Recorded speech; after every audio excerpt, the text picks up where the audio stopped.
திருப்பதி மலை வாழும் வெங்கடேசா திருமகள் மனம்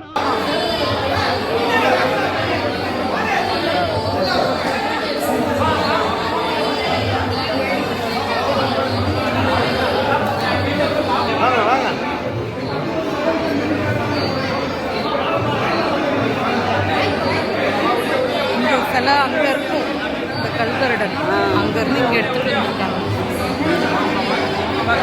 அந்த சமயம் அம்மன் அப்படி அம்மன் தானே அவங்க திரும்பி இருக்காங்கல்ல.